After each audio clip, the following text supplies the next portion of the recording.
Hello everybody, this is an update on my little breeders. The green terrors just laid their third batch of fry. I like how they're letting them free swim up above, even though they could clearly jump the divider. But maybe that's what they're trying to do because they lay eggs every couple of weeks and they're wanting to already do it again. But no, this breeding pair that keeps successfully laying eggs and stuff, and obviously they grow. Uh, these breeding pair are actually free to anybody that is interested. They're green terrors. They're amazing. They're beautiful. They got some. They're like a warmouth or a bluegill, but South American. They're amazingly beautiful. And then these guys are also a little bit harder to breed or to get successful eggs. The thing is, see, they have a claustrophobia thingy. They need the whole tank and a whole 55-gallon to do it. These green terrors will keep doing it in that area, but when it comes time to lay their eggs, they're going to eat them before they do the next batch. That's the only thing. I have to scoop those. Once they let them bring them to the top, it's like the message for the mom to telling me to scoop them. She wants them either on the other side, which I could do that too. I could take those other fish out and then just keep scooping the babies to this side, and then they would keep breeding, and then there'd be more green terrors and more. But then they would start pairing off and doing the same thing. So what my end goal or end game? Yeah, pop up, buddy. Protect them babies. What my end game is here, I'm trying to stock the pond with all these guys because there's convicts all over in the pond. So what I'm trying to do is get convicts, severems, all these like smaller variety of fish in the pond to pair to just swim around freely with the catfish. Because in long term they eat what the catfish doesn't eat. They eat the leftovers. It works like a system. Whenever she sheds her slime coat, they eat that. I also have a blue acara paired up with a green terror who just spooked out of the picture here, and they're trying to lay eggs on that terracotta pot that I just pointed out, so they're freaking out. But yeah, there's also a pygmy Oscar, which won't grow any bigger than that. It's a dwarf. Uh, it may have a shorter lifespan. I don't know. I've never had a dwarf Oscar. I've had this thing for 2 years now, and I didn't know it was dwarf at first. I thought it was just taking a while to grow, but no. At this point, I realize that's about as big as she's gonna get. But yeah, it's a little albino Oscar. Doesn't grow any bigger than what is that, like 3 inches, 4 inch, three? I think 3 inches. But yeah, the green terrors and the acaras stay about that size. So what I'm trying to do is get them. Let me turn down my podcast here. You watching my stupid podcast. I also have tons of convicts available for free. These are still the polar blue parrot convict cichlid. So they're colorful. They're all different kinds of. This one's actually got beat up quite a bit, so it's got Nemo fins. They kind of like hang down. The pikes are also getting ready to go up for grabs along with the peacock bass, the azul. But what I got going on out here is not you, mister or missy. You stay right there. My pike over here. What your mama doing? Mama. Hey, mama. What you doing, mama? You got bit. I see it. You got bit. The bass and the pike keep fighting. But no, over here you can see that there's baby convicts from the last couple batches that are just growing out and roaming free in my pond. See them right there. They're all in the bush too. But they're all in this tank with Big Missy right there. Which she could eat them at any moment. She could just gulp them up. But she doesn't. It's this weird system they got going on, man. I can't explain it. It's like a mini ecosystem where they clean up what she doesn't eat, and they all get along and live together. She is always waiting for me to feed her, but baby, Why's your water so cold? Why's your water so cold? Right here. I'm right here. I'm right here. Look at that mouth. She's putting her head up above water. That's a bit weird. But yeah, big girl here. Oh, her heater's unplugged. Son of a gun. I must have unplugged the heater to plug in the laptop last night. But there we go, that's fixed. Let me shut off the other light. They don't need two lights. Alright. So yeah, let me get this off. I think they got it wet anyways. Whenever I put a cover on the edge, because at nighttime when she does hunt, if she does decide to like look for a little fish to eat or something. See, there's one. Yeah, and even now I'm noticing the you probably can't see. Hold on, let me give it a little clean in here. I do have a cleaner for the lid on the pond. Alright, so what I'm noticing there is that the babies are now pairing off and taking territory and fighting it for it. See, look how big she is. She could like knock them out with her whiskers. I mean, they're so small compared to her, and look at, she's getting these weird markings on her tail, like stripes. On the other side, she's got crazy looking stripes. And I don't know, I've never seen a red-tailed cat get like that. She's obviously too big for this dang thing. That's 150 gallons. So I need to get the 300-gallon one, which is the same this way, but this way. So it'd be nice to have so she could swim around in circles a lot better. But I'm getting ready to give my bass away to someone with a big pond that likes peacock bass. If not, I guess I'll keep trying to sell the tanks. But my end goal was to sell all the tanks and then mix all the fish I have together that are left over. And things like the parrot fish. Yes, that's what a parrot fish looks like. If you've never seen one, or you see them in pet stores labeled parrotfish, they're not really a parrotfish. That is a parrotfish. Right there. They don't have big cheeks. They don't, that's a man-made hybrid they call a parrotfish, blood parrots, but they're not really a parrotfish. That is a true South American parrotfish. And they are not easy to come by here in Michigan. That's for dang skippy. Do I even have a plecos still in here? Yes, I do. Will you quit following me? Every time I try to pop a view, you gotta get down. What's up with you? This thing follows me around all day long, dude. Watch. Ready? Ready? Ready? What? You gonna eat my finger? Look at his jaws all swelled up. Watch. Oh, nope, screw that, guys. You want to put your hands in here? Go ahead. Look at that mouth ready to go. Hey, check it out, actually. You know what? I'll show you the all-powerful jaw slap she does. This is the reason why I don't put my fingers in there. Because look at this. Look at this. Yeah, boy. She's a mean one. Hold up, watch this, guys. Ready? Ready? She wants it over there. Ready? Ready? Ready? Yep. Well, yeah, I bet the camera heard that. If it didn't, let me try another one. If she doesn't eat it, I'll clean it up, but watch. Ready? Bam. So she hits the top water so hard, but she doesn't need to. She still gets the treat.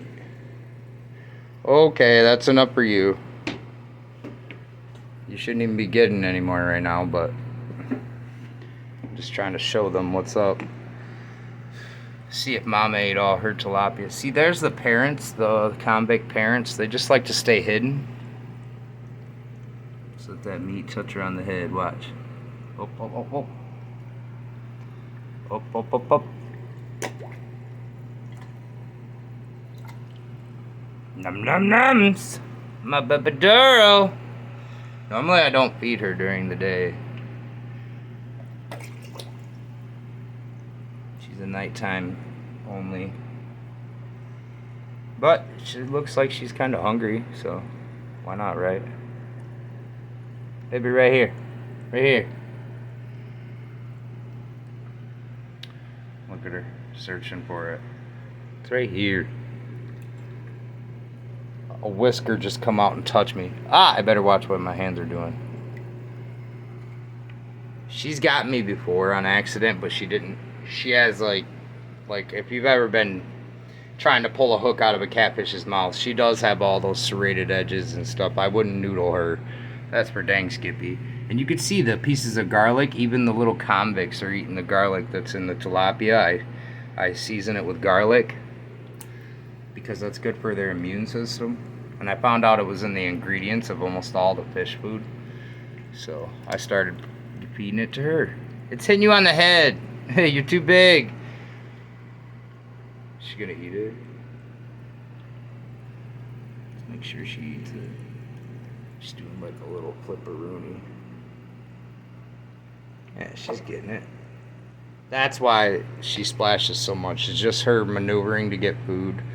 And then there's the iridescent shark. She's gotten kind of big, actually. The shark is working on, I can't ever measure her because she never sits still, but she's quite big. At the pet store, they sell them as, they want you to have them in a minimum of groups of like 6 or something like that. It says on the tag.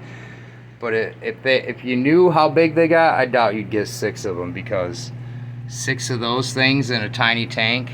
And mine's like, I think 6 years old now, and her growth was stunted. She used to be with all the koi, so her growth was kind of stunted to begin with, but it didn't slow her down none. Like, she still got really big in a small tank. It's funny seeing all those little. She probably wants food. That's why she's following the camera. A lot of these fish, you know, I did all these studies, and I was thinking about writing a book because I came up with all kinds of different behavioral science things that relate to humans. But honestly, I don't think anybody read it because everything's digital nowadays. Nobody read the book. But these predator fish, honestly, are some of the smartest animals I've had, even smarter than some dogs. Especially the Colombian pikes. They are the most underrated species. The Colombian bellycrwaller pike cichlid. They're super smart. If I could choose all these fish, if I could only choose one fish, it would be this fish right here, this bellycrwaller pike cichlid. Even though she's all bit up, man, she's hurt. I'm gonna have to add some stuff to her water. That must be the bass is getting really territorial. And I used to have the bass over here, but what happens in here is you can't have little babies or anything. I mean, I noticed when I took the bass out, there was less splashing, there was less fighting. With just catfish in here, they allow the cichlids to do whatever. So the cichlids get to have babies, you know, do their own thing, take over territories.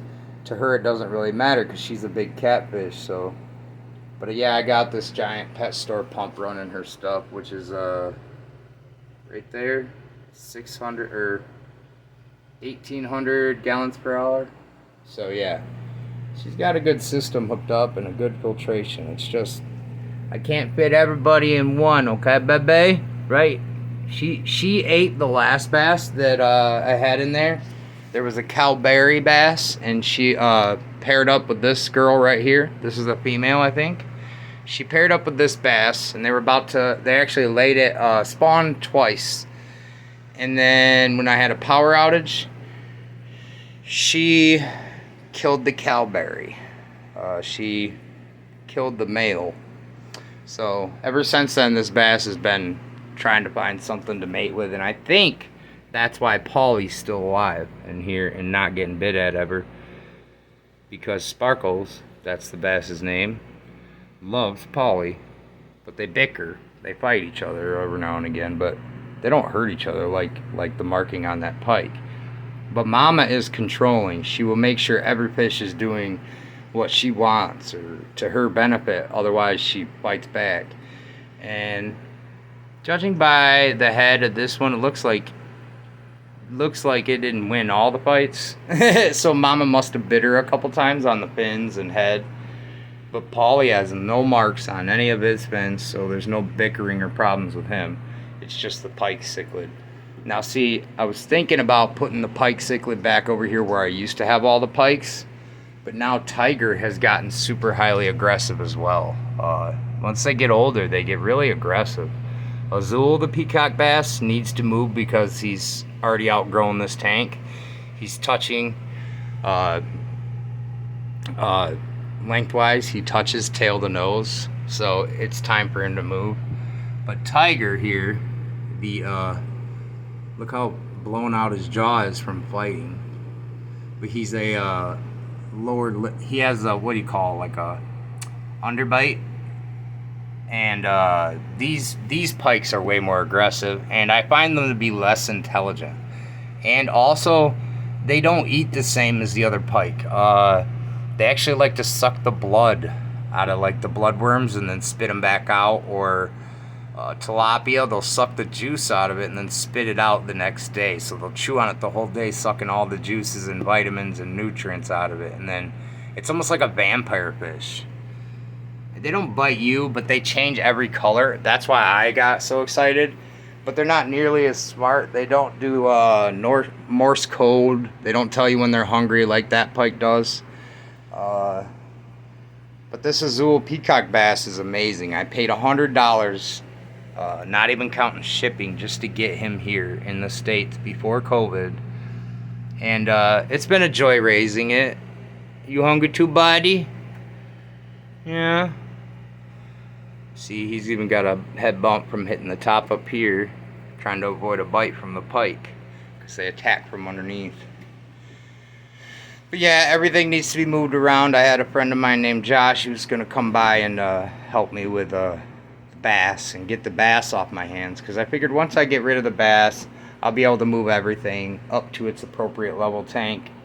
And I don't know if even he's planning on doing it, because gas prices are going up. I don't think anybody's planning on coming and picking up any fish. So look at the sizes of their poops. You see that? That's poop. That's all their different kinds of poops. That's like the catfishes. Look at the size of the pleco down in there, guys. I don't know if you know, but that's like a 2-foot pleco. You ever have a pleco get 2 feet in your tank? I have. He's in there. And you know what's messed up? Every time they get this size, I'd give them away to somebody who had a pond or something like that. And I've heard stories that they did amazing with their pond. Like, people telling me, dude, I used to have algae outbreaks and I don't have them anymore. Those fish are amazing. I mean, and they do shit a lot. And I mean a lot. Right, mama? They poop a lot. Even more than you. She's so pretty.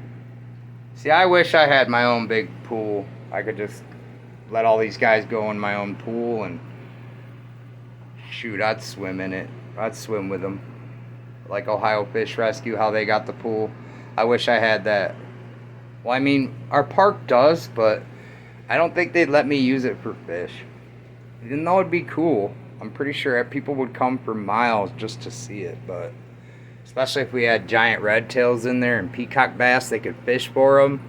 As long as they didn't use hooks, we could do like fishing things where somebody could feel the fight of a peacock bass. If that sounds like something you'd be interested in, comment below, let me know. I might try to get the ball rolling on that. I don't know. It sounds fun. At least to me it does. But yeah, that's what's going on with me fish. I figured I'd do a video, show everybody.